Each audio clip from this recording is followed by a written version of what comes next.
welcome to The Feast Life. I'm your host, Julie Ross, and today I have a special bonus episode for you. This is a clip from the recent goal setting class that I did. If you would like to purchase the whole goal setting class, which is over 3 hours of amazing content to help you reflect on the past year, to create a vision and a dream of what's possible for your future, and then to create actual goals and a plan to make that dream possible, you can still get access to the replays from this class by purchasing the Feast Life Planner. And so we'll have a link to that in the show notes. And once you purchase the planner, it has your goal setting pages in it, and you will get a link to the replays from this goal setting class. So I hope you enjoy just this little clip, and it will help you as you plan and prepare for 2024.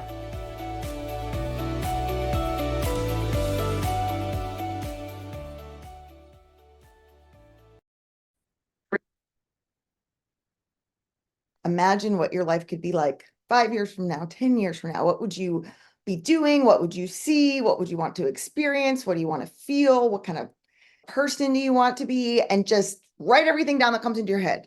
Don't censor it. Don't go, oh, well, that's not realistic, or oh, that can never happen. Just allow yourself to feel like a little kid and daydream and play and have fun with what could be possible. And sometimes it's going through that process that reveals a lot about ourselves. And I just encourage you to find some time today just to kind of write it out. Because in our head, sometimes we can think about things on repeat, but when we see it on paper, it can be like really clarifying. Like yesterday, when we did that wheel of life and just seeing like the different areas of our lives visually, you're like, oh, wow, okay, I need to work on that. Or, oh, that's going to be a goal for this coming year. That's something I really want to improve on. But when you're just thinking about it in your head, sometimes it feels very nebulous. But when you see it on paper, like, oh, okay. So writing things on paper about like your dreams and your goals is so, so important. So I did this exercise about 5 years ago. Yeah, no, 4 years ago. 4 years ago. It was in 2019. And it was the end of 2019. And just allowed myself to dream and play and imagine what was possible. It felt terrifying at the time because I didn't know really what was going to happen in my life. It was a really stressful, challenging time. And so even just to write something down felt scary. It felt safer to think about it and keep it in my own head, but even putting it on paper kind of felt scary too. Like, oh, now this is like real. I'm writing it down. And so that's why I think the writing it down process is so helpful too. So I encourage you to find some time to do that. We wrote down, our kind of our 5-year, 10-year kind of goals, like long-term. And at the time, those felt so impossible to me, so scary and terrifying.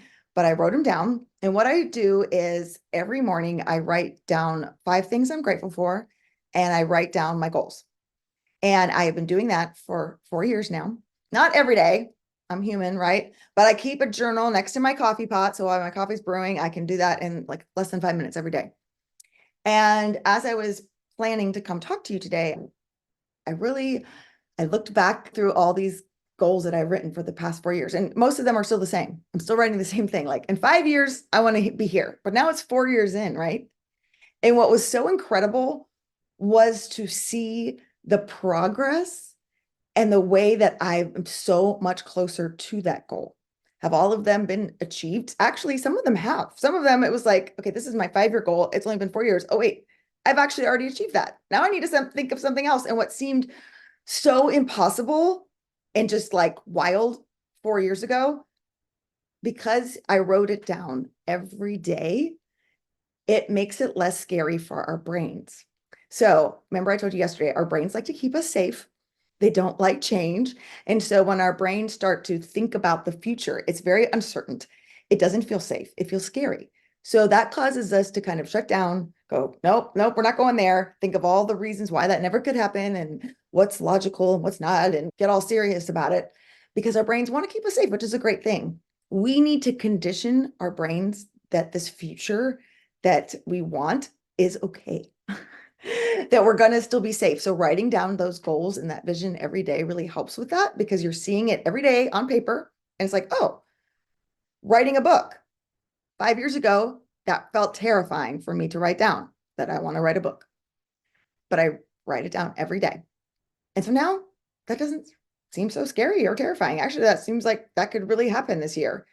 I actually got asked to write a chapter in a book with some other amazing, like homeschool mentors that I had when I first started, like people that I'm like, this is like who I want to become. I love this lady. And I'm getting to write a chapter in a book, and she's writing a chapter 2. And I was just like, what? This is amazing. And so that's just one step closer. So sometimes I think we think, I have to, here's the goal, here's the thing I want. And we don't realize that it's those smaller little steps and those smaller little achievements that if that goal doesn't even happen, right?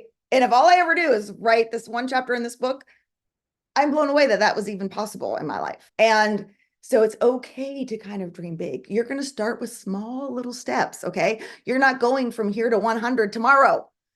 You're going to take little tiny actions that are going to move you in whatever that direction is, but you have to know what direction you're going in. So that's why these dreams and these visions are so important. For you to find out what you actually care about. What are things that you actually value? What is that God-given dream and desire that is in your heart and that's unique to you? And then you know where you're going. You can follow that path to it. You're not going to arrive tomorrow. And just so you know, God's not going to give you like a turn-by-turn playbook of how it's all going to play out.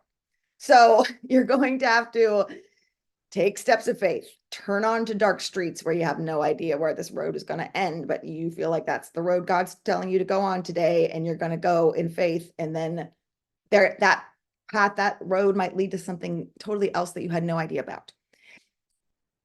Don't let it feel scary. You don't have to get to all those things today. I just wanted to share with you a few things that I wrote down like 5 years ago when I first did this exercise for the first time that have actually happened in the past 4 years. So I told you about like my health journey and my weight loss journey yesterday. One of the goals was to run a half marathon. I did that. I don't know if I'll ever do it again, but I learned a lot about myself during that process. One of my goals was about having my own podcast.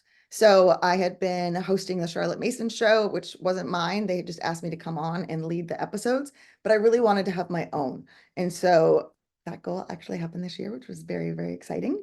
The Feast Life is my own show, my own desire. I want to talk about the things I want to talk about, and it's so fun just to play with that. I had a speaking goal for like the size of an audience that I wanted to have.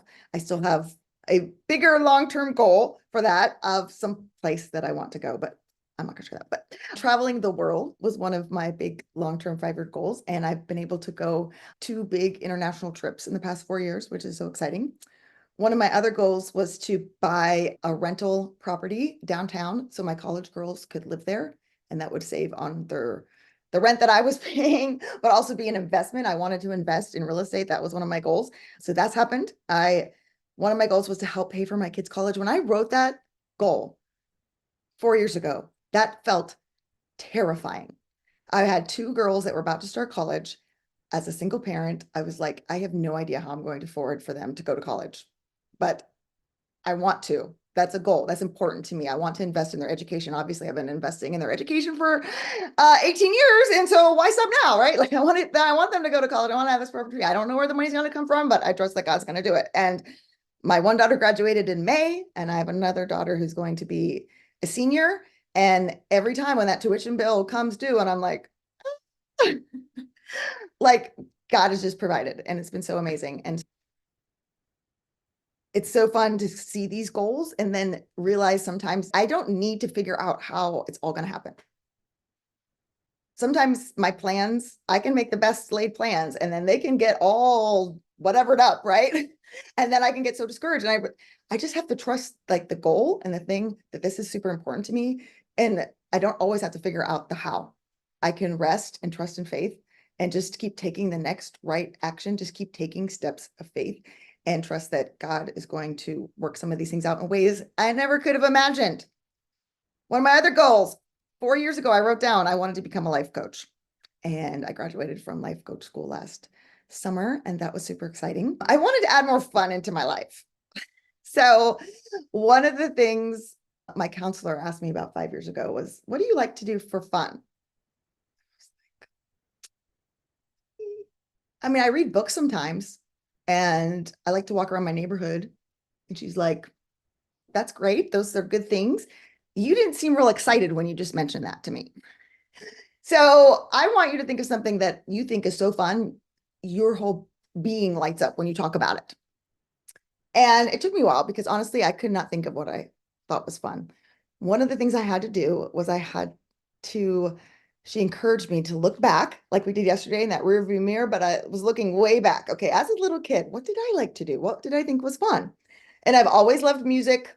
I used to listen to Madonna and the radio and all that stuff all the time growing up. I mean, I always had music on constantly my whole life.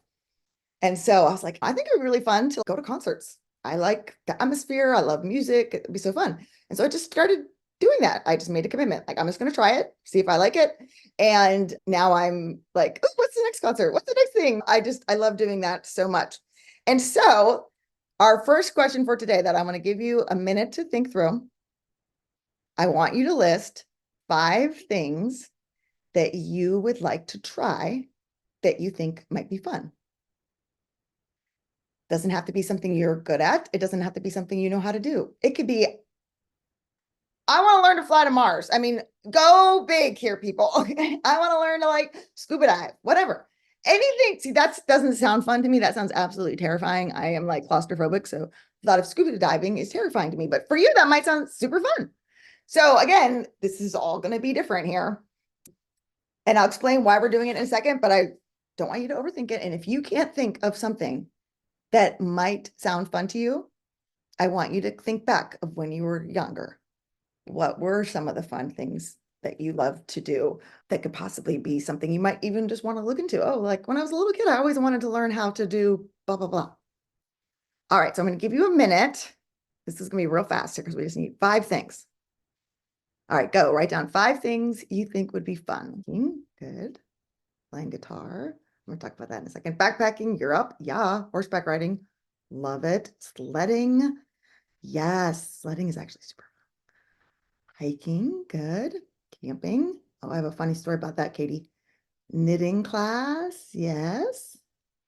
Hiking a different national park each year. Absolutely. And then when you're done with that, you could do like the Canadian national parks because those look gorgeous. Learning to play drums, Marcy. Yeah, girl, I love that. That is so fun.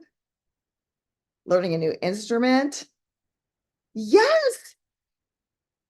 Learning to make sourdough. Wow, go Stephanie. That's always intimidates me. Okay, these are great. Okay. Who thought it was fun to read other people's? I always love seeing other people's things. Good. It intimidates you too, Stephanie. You're going to try it. I love that. That's what's really fun. That really grows and stretches you when you want to learn something that actually, like scuba diving, like for me, that's terrifying and improve with that. All right, so here's some of the things I've tried in the past 4 years since I first did this experiment. So we had to think long term, and we came up with some 5 and 10-year goals that I wrote down. And like I say, I write those every day. And a lot of those have actually happened and come true that I mentioned to you. But then we also had to write down like things we thought were fun and just try them. Katie, you mentioned camping. I had never been camping before. Well, a couple times in college, but that doesn't really count. I had never taken my children camping. So I've decided I'm going to take my children camping. I read blogs. I bought all this camping gear.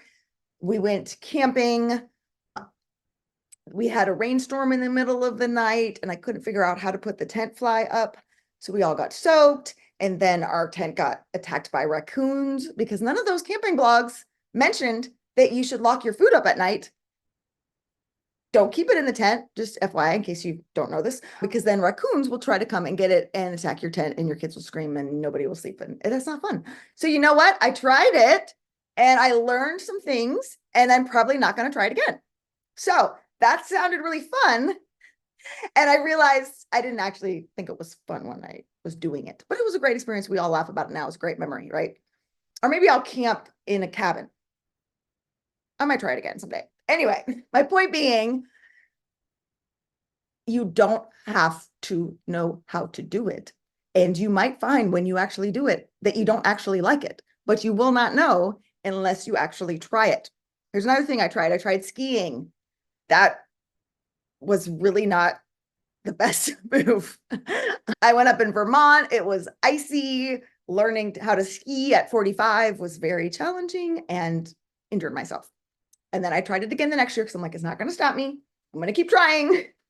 And I got hurt again. And you know what? That actually wasn't that fun, getting hurt multiple times. So I am not going to go skiing anymore. But you know what happened? I took my kids with me the second time, and they had never been skiing before. And I invested in ski school for them for Christmas. They love it. They are fantastic. They took off after 4 hours of ski school and they're doing like black diamonds. It was crazy. So we're going like 2 weeks. I'm taking them skiing again, and I'm going to sit in the little lodge thingy and read a book and have a cup of cocoa. And I'm going to have a great time because that is super fun. And they're going to have fun. I would have never given my kids that opportunity if I hadn't tried it for myself and realized, okay, well, this is how it works. This is how you have to rent the skis. This is how this all process works. Like, me trying it enabled them to have a really great experience and memory. So part of trying new things, trying things that you think might be fun, is it's also going to bless the other people in your life as well. I wanted to learn French this past year.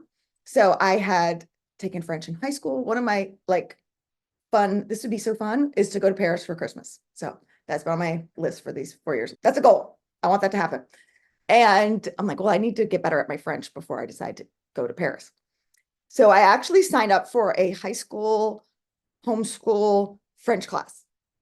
And I did it for a couple months, and I realized it was very like beginner, and I actually remembered more than I thought I had. So I needed something a little bit more advanced. Plus, I kind of felt like Adam Sandler in that movie, Billy Madison.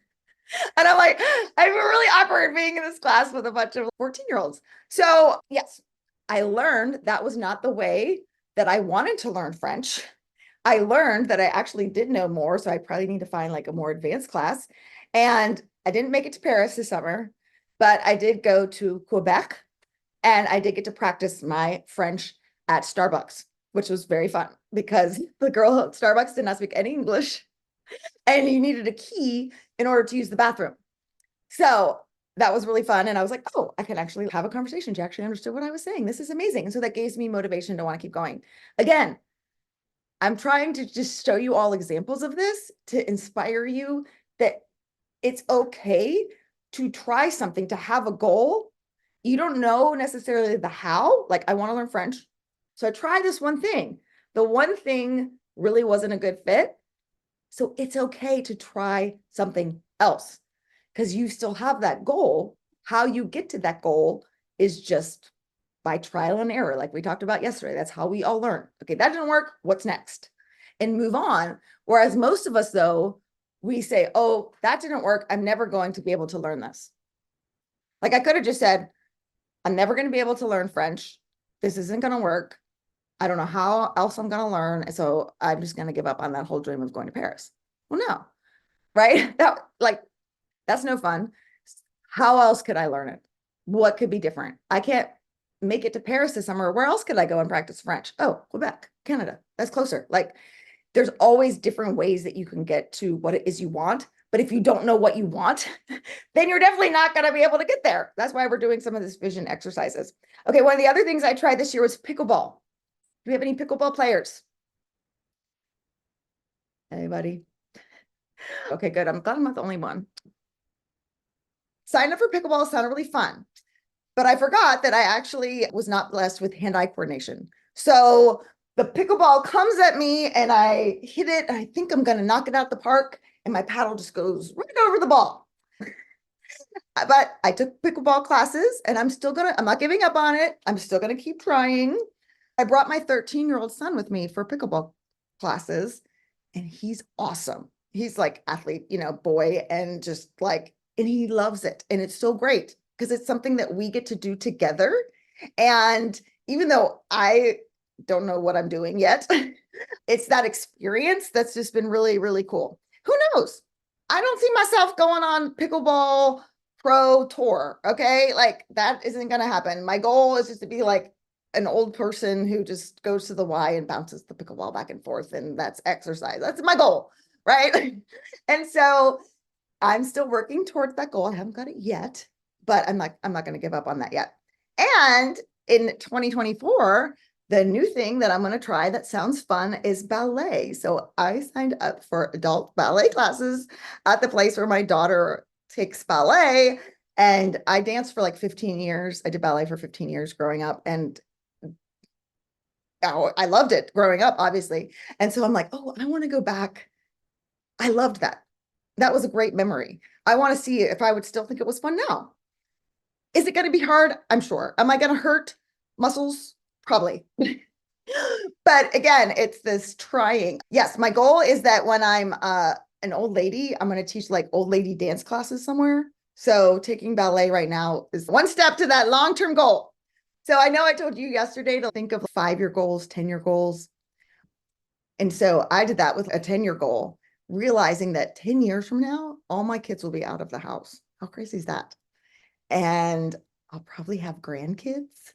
So think about some of that vision and that goals and the things that you want in the future, and just allow yourself to be like a kid again. Oh my goodness, this would be so fun if we got to do da, da, da, da, da, and dream about what is possible. And it's been so cool to see some of those things that just felt like a daydream actually happening in my real life.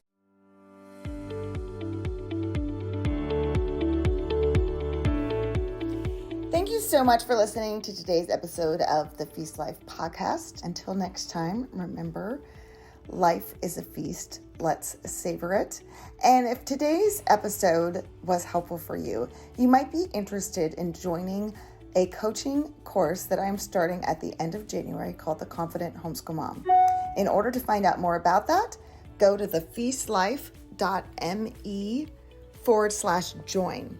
Again, in order to find out more about my coaching course, The Confident Homeschool Mom, go to thefeastlife.me/join.